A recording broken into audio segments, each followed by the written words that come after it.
In the autumn of 1944, the once feared Third Reich was in its death throes. The German war machine, which had once thundered across Europe with ruthless efficiency, was now staggering beneath the weight of Allied bombings, fuel shortages, and a collapsing front. From the east came the Red Army, vast, relentless, and vengeful. From the west, the British, Americans, and Canadians were pushing through France and Belgium, driving the Germans back toward their homeland. Inside his headquarters at the Wolf's Lair, Adolf Hitler, pale and trembling from both rage and illness, studied his maps. His generals whispered of surrender, but Hitler refused to face reality. He believed he could still reverse the tide. Somewhere, somehow, there had to be a miracle. One last gamble that could divide the Allies and force them to negotiate. His mind turned to the Ardennes forest, that misty, wooded region straddling Belgium and Luxembourg. It was there, in 1940, that his panzers had stunned the world by slicing through the French lines and encircling the British expeditionary force at Dunkirk. To Hitler, the Ardennes was sacred ground, a place of past triumph, now destined for a final stand. His plan was audacious, a massive winter counterattack through the same forest, aimed at capturing Antwerp and splitting the Allied armies in two. But there was a problem. The Germans no longer possessed the overwhelming strength or fuel reserves of earlier campaigns. To make this desperate gamble work, Hitler needed more than tanks and artillery. He needed deception. He needed confusion. He needed chaos deep behind enemy lines. And for that, he needed Otto Skorzeny, the man who specialized in the impossible. Otto Skorzeny was no ordinary officer. Towering at 6'4", with sharp features and a dueling scar slashing across his cheek, he looked like a caricature of an Aryan warrior. But it wasn't just his appearance that made him famous. In September 1943, Skorzeny had led one of the most daring commando raids in history, rescuing Benito Mussolini from imprisonment on a remote Italian mountaintop. The operation had turned him into a Nazi hero overnight. To Hitler, Skorzeny was the perfect blend of cunning, daring, and loyalty. So when the Führer unveiled his new plan, codenamed Operation Greif, Griffin, he summoned Skorzeny to the Wolf's Lair in East Prussia. The order was chilling in its simplicity. "You will form a special brigade," Hitler commanded. "You will wear American and British uniforms. You will use their weapons and vehicles. You will speak their language. You will become shadows among the enemy." Skorzeny's mission was twofold. First, to capture the bridges over the Meuse River, paving the way for the German armored advance. But more importantly, to sow confusion and fear among the Allies. He was to make the enemy doubt his own men, his own maps, even his own orders. To Skorzeny, it was a challenge like no other. It wasn't about brute strength or firepower. It was about deception, acting, and psychological warfare. And he knew that failure meant death, not only for the mission, but for the men who dared to wear another army's uniform. At a secluded training ground near Grafenwohr in Bavaria, the 150th Panzer Brigade was born. But this was no ordinary fighting force. Skorzeny scoured the Wehrmacht for soldiers who spoke fluent English, preferably with American accents. Out of thousands, only a few hundred qualified. They came from every branch of the German military: tankers who had worked in Chicago before the war, U-boat crewmen who had docked in New York, Luftwaffe officers who loved American movies. They were taught not only how to speak English, but how to think American. Their training was as unconventional as the mission itself. Recruits studied issues of Stars and Stripes, practiced baseball lingo, memorized the names of American movie stars like Clark Gable and Betty Grable, and learned to swear like GIs.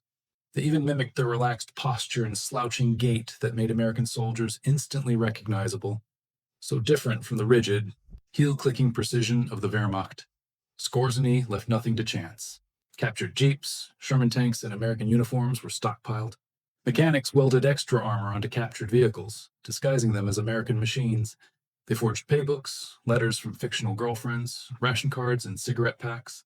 Every detail was carefully crafted to withstand scrutiny, but the risks were enormous. Skorzeny gathered his men and told them the truth. If you are caught wearing the enemy's uniform, you will not be treated as prisoners of war. You will be shot as spies. Still, not one man backed down. The allure of being part of something legendary outweighed fear. They were stepping into history's shadows, becoming phantoms in a war of illusions.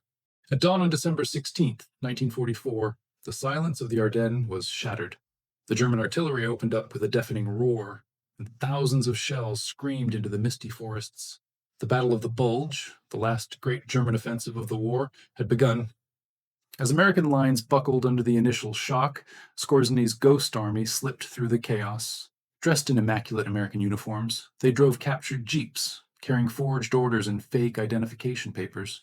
Their mission: infiltrate deep into Allied territory and unleash confusion. They did their work with chilling precision. But one team reversed road signs, sending supply convoys and reinforcements down wrong routes.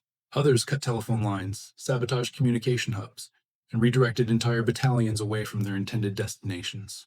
A group of fake MPs even set up a checkpoint, capturing dozens of real American soldiers before vanishing into the fog. Panic spread like wildfire. Reports of Germans in American uniforms flooded command posts.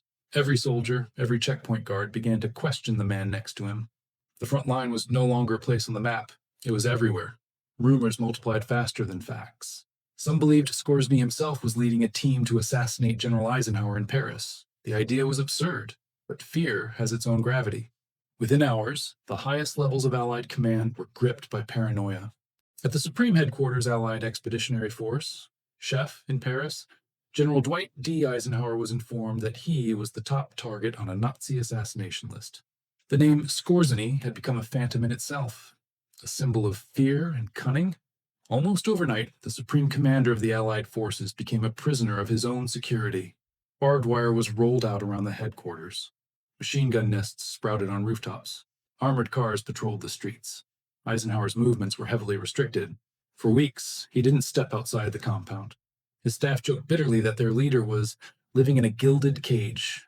To further confuse the Germans, the Allies even deployed a double. Lieutenant General Clifton James, an actor-turned-officer who looked remarkably like Eisenhower, was flown to Gibraltar and made a series of public appearances to suggest that Ike was far from the front. The deception within a deception worked brilliantly. The Germans, unable to distinguish rumor from reality, wasted resources chasing ghosts, but the chaos on the ground was real. Soldiers began stopping their comrades at gunpoint. Checkpoints demanded trivia questions to confirm identities. Men were detained for answering wrong to questions about baseball teams or Hollywood actresses. It was one of the strangest episodes of the entire war, an army at war with its own reflection. At one snowy checkpoint near WWII, Belgium, a jeep approached, its headlights dimmed against the fog. Inside sat 3 men in American uniforms. They had the right passwords, the right accents, but something felt off. The MPs manning the post decided to improvise.